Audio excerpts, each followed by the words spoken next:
Atomic Heart. Look, I'll be honest, I have almost no idea what this game is going to end up being, as it seems like every trailer I watch shows me something different. All I know is that this will be some kind of wacky FPS, immersive sim thing where you fight enemies like faceless automatons who can grow unicorn horns out of their braided hair, robots that turn into balls and try to roll over you, and a giant eyeball with 4 legs and tentacles.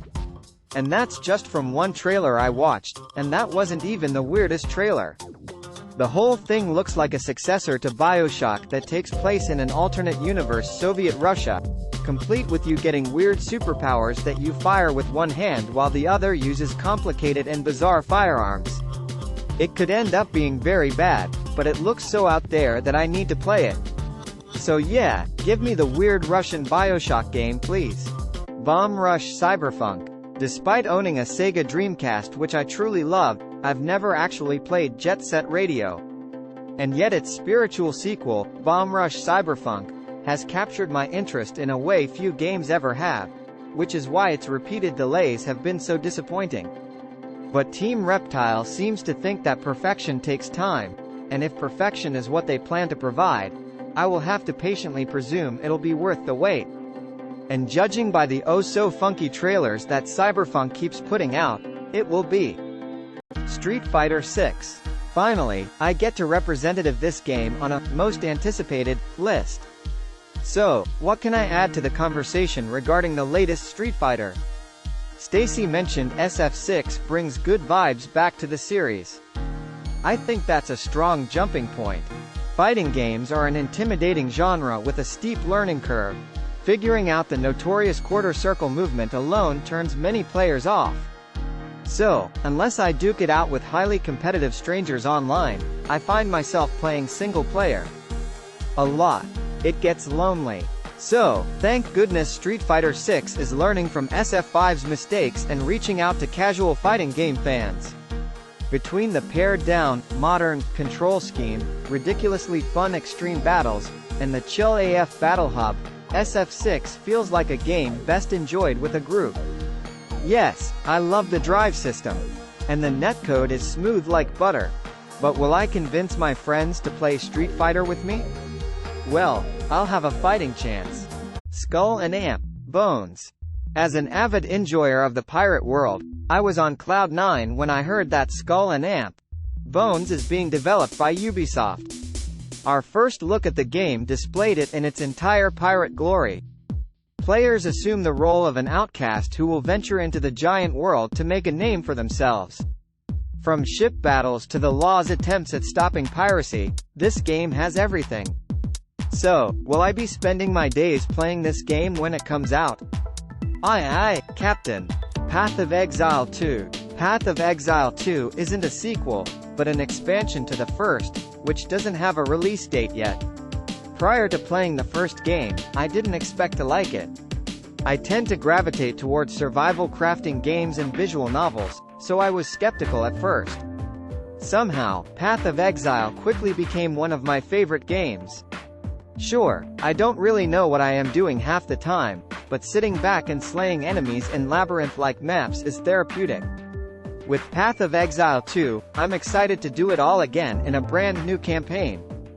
Tron Identity. I feel like we don't have nearly enough Tron games zooming around out there as we should, so I'll take what I can get. Tron Identity is a visual novel game that follows a detective program trying to solve a mystery, and that's all we really know about the title so far. But even with that slim description, I'm here for it. I love the Tron universe. The movies, with all of their foibles and flaws, are some of my favorite films to rewatch. I think the idea of being able to play all sorts of game genres within Tron lore would be amazing. And having a thrilling detective narrative set in the world of programs and users just checks so many boxes. Baldur's Gate 3. This is such an obvious slam dunk for me. What is the best series of games to ever come out of the Forgotten Realms property? The Baldur's Gate games. Easily. What is the best isometric RPG released in the last decade? Well, in my mind, it doesn't get any better than Divinity: Original Sin 2. So, hearing that we are not only getting a third Baldur's Gate game, but it is also being made by the same studio that made Divinity Original Sin 2. The only entry that makes sense for this list is Baldur's Gate 3.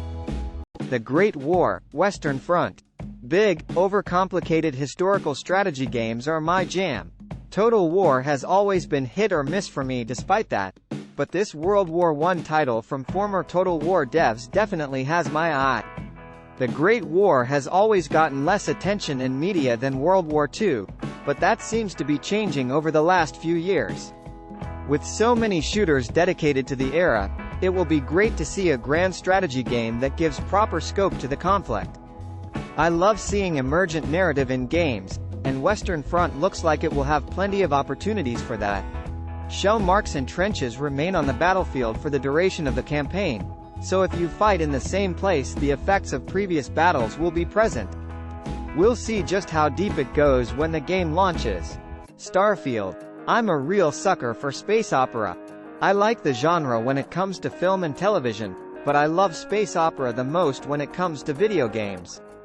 Mass Effect, Homeworld, and Elite are among my absolute most favorite franchises of all time. The upshot is of course that Starfield is by far the most highly anticipated game of the year for me, at least on PC. Similar to countless other people, I've sunk hundreds of hours into Skyrim, so the prospect of Skyrim in space would be enough to get me excited, but Starfield seems like it has a lot more in store. The systems are definitely promising, but the story and setting have already sold the game for me. The Wolf Among Us 2. There was a time when Telltale Games and its various imitators ruled the earth, constantly publishing intricate narrative adventures with well-written characters and strange, brave worlds. Gameplay was limited and often janky, but that allowed for more room for storytelling.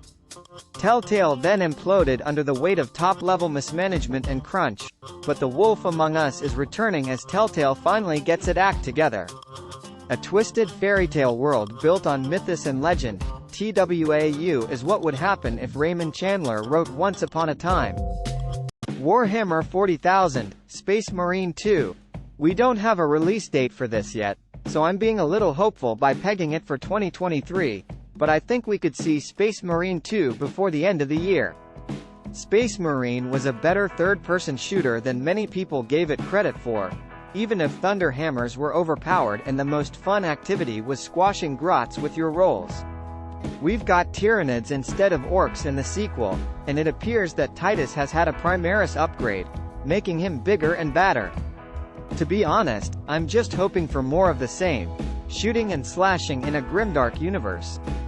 An improved online mode wouldn't go amiss, either. Diablo 4. I missed the launch hype for Diablo 3 because I was never a Blizzard guy. I didn't play World of Warcraft, skipped StarCraft, and got into Overwatch a little late. But after putting far too many hours into Diablo 3 and Minecraft Dungeons, I'm all in for the newest game. I can't wait to play new seasons as they roll out, to get stuck in and uncover this world alongside everyone else, because that's something I sorely lost out on. I thought I'd capture that finally with Diablo 2's remake in Immortal, but I wasn't too fond of either, so here's hoping 4 doesn't disappoint. 9 Souls. This past summer's Steam Next Fest had well over 100 demos for new and upcoming games. 9 Souls was the most promising looking one, and it wasn't even close. Developer Red Candle Games have already proven themselves master storytellers with detention and devotion, and I want this game to succeed purely as a make-good from the universe for forcing this tiny Taiwanese team into the center of Chinese politics for over a year.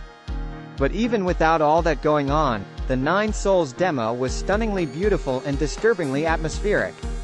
Will a studio that has mainly only made narrative-focused games be able to pull off a Hollow Knight like Metroidvania? I don't know, but I am very excited to find out. The Wolf Among Us 2. I didn't get in fast enough to be the first to praise this sequel to the Telltale Games classic, but you can't stop me from choosing it as well. The Wolf Among Us was one of the first episodic narrative games I played, and it has stayed with me ever since.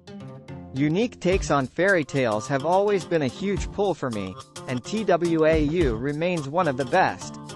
It's been a rough ride to get to this point, but I can't wait to see Bigby and Snow White once more take on a bizarre mystery in a messed up world. I just hope the storytelling can live up to the high bar set by its predecessor. Baldur's Gate 3. Having been in early access for what seems like an age, Baldur's Gate is one of my most hyped games. There are only so many times you can play through the first act before getting desperate to see what adventures await us, even with the fantastic combat and consistent stream of new content to explore.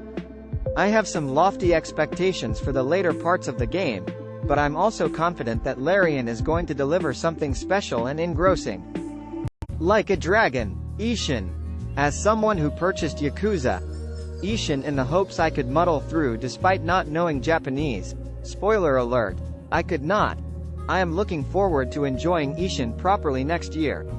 It's lauded as one of the best titles in the Yakuza series, saying Like a Dragon series doesn't feel right yet, and I think it'll appeal to both newcomers as it's a standalone title and old fans who want to see their faves again. For those who don't know, Like a Dragon, Ishin is a samurai spin-off set in the late Edo period, where Yakuza characters take on historical roles. Kiryu is instead Sakamoto Ryoma, and Majima is Okita Soji. You get the idea. They look like our faves, but they are, in fact, completely different characters. This remake not only gives the game a Kiwami-style glow-up but promises new content, such as adding in Yakuza 6 and 7 characters. Roll on February. Like a Dragon, Ishin. I didn't know the ultimate truth in gaming, that Yakuza is the best series ever, until Yakuza 0 launched. Even though I played the original Yakuza on PS2 back in the day, I was too young and stupid to appreciate it. Years have passed, and this series has won my heart in a way that few other pieces of art have done. Since then, I've explored every entry in the series, only hoping for Ishin and Kenzan to have proper releases in the West. Thanks to the growing popularity of the series, it seems like half of our prayers were answered. With 2 more projects coming up, The Man Who Erased His Name, also launching in 2023, and Yakuza 8 sometime in 2024, it's only a matter of time until we get Kenzan and, perhaps, the weird spin-off featuring zombies.